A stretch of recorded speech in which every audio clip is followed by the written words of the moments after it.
What's going on, guys? Planet the Man. Came out here today because I wanted to clarify a couple things before I post the next video. It's been like 6 days since the farewell trip, and the further that we get into editing these pieces of that experience, the farther from that mentality I stray, and the crazier all of this starts to seem. But remember, it's about making commitments while you're in that creative, productive state of change. When you're just seeing everything so bright and clearly. Shit, there's a turtle. He swam away. I do want to clarify that this channel is not about promoting LSD. It's not about trying to influence others to try it. It's really supposed to be a documentary about one person's experimentation and perhaps struggles with it. I often like to talk about how you have a completely different mindset on LSD. I quite possibly have multiple personalities. I intentionally promote the dichotomy between at least two of those. So as you watch these videos, remember, that's not necessarily who's talking to you right now.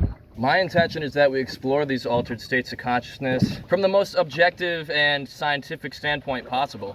Remember, who you're about to be listening to might just be someone who's delusional on drugs. Try to learn to remember that perception is reality. I know what I believe, but ultimately you as a viewer decides. Is it a story about how one can achieve enlightenment and happiness and perhaps even success with the strategic utilization of this altered consciousness? Or is it actually about a man battling drug addiction? It's all about what you choose to believe. It's been 6 days since the farewell trip. I'm sober right now.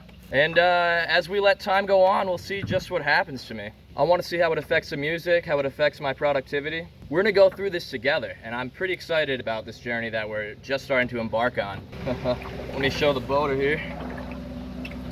Remember, it really does carry over into your mindset and your perspectives afterwards. In episode 1, I talked about how I just came back from the eye doctors, and I've never worn glasses. Waves!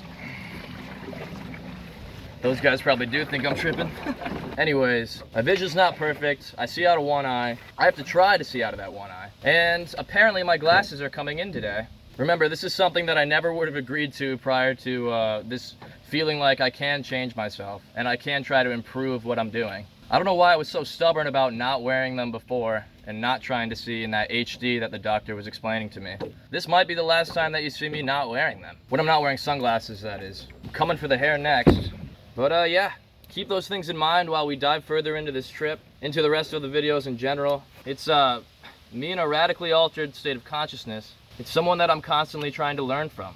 I feel the need to say, don't try this at home. Well, if you are gonna try it, actually maybe do it at home. But if you do, I did not tell you to. New glasses, 2020.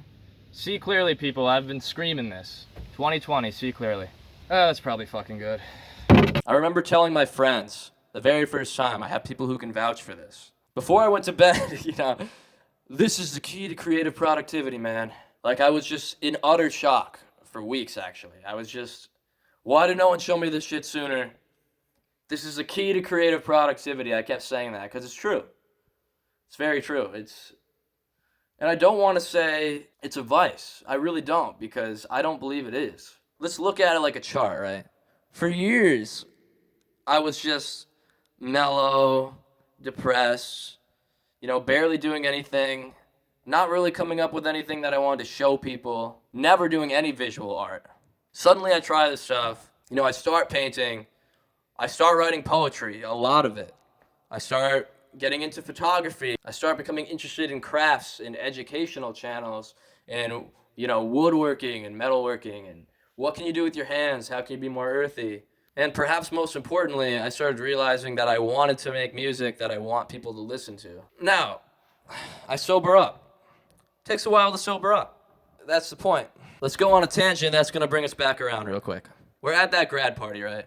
I drank too much. I was also using LSD. I made what conventionally looks like a terrible mistake of spinning my car out less than a mile away from my house. Now, this conversation is an entire episode on its own. Let's skip over that and assume that's a terrible thing to do, which in many ways, inarguably it is. However, a lot of things were going through my head while I was driving home. And I remember thinking, it's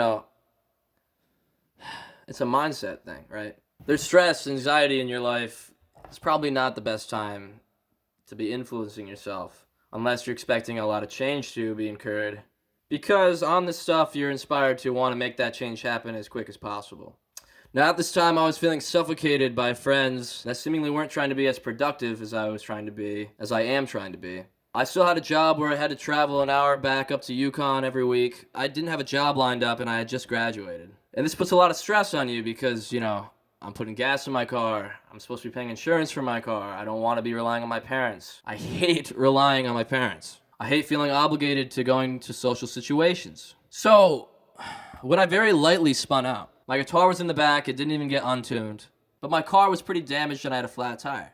I was facing the road, it hadn't turned off. It's a nice woodsy back road and I didn't cause any harm to anyone else. Thank God. And I remember just thinking right there, I started laughing, called my mom up, hey mom, I just crashed my car. I'm all right. I'm going to be home in 3 minutes, driving home with a flat tire. And I remember going inside and having this nice jolly feeling about me. Because when you're tripping, you're living in the present. And fear and pain, they don't live in the present. Fear is about anticipation for the future. Pain is about, trauma from the past. And I'm just sitting there thinking, the universe, which you'll soon find out I personify with the name Julia, which is going to be the name of the album. The universe, this must have been part of her plan. I felt as if it was a blessing in disguise, perhaps. I was able to quit my job right then and there.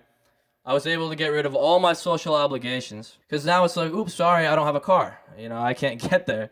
And now I have all this free time at my house to get this album done that I've been trying to tell myself to get done, right? And I've been hyping it up to everyone. Everyone who knows me in real life, even though I'm not trying to show everyone these videos in real life yet. I've been working on an album, That's what I've been doing, and I place a lot of importance in it, which I think is a bad thing to do. You shouldn't place a lot of importance in it because who's to say it's any more important than anything else? I just wish I was coming out with things in the present every day. I wish I was coming out here and writing a new song for you guys every day. But everyone's doing that. I feel like eventually you guys might think that's awesome. Once you know how fucking, how do I put this?